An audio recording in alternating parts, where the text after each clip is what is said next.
Hello. हाँ।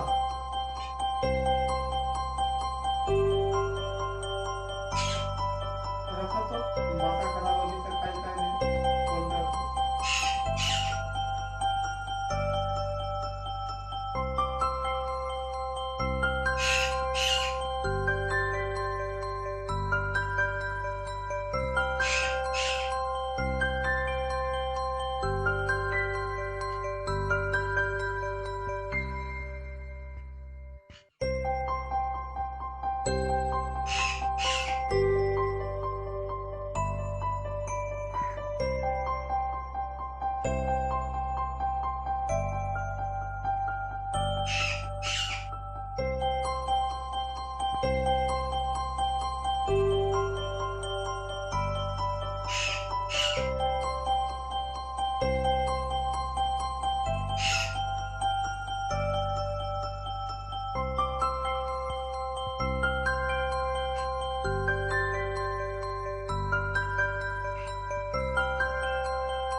हाँ का नंबर तो स्विच ऑफ होगा।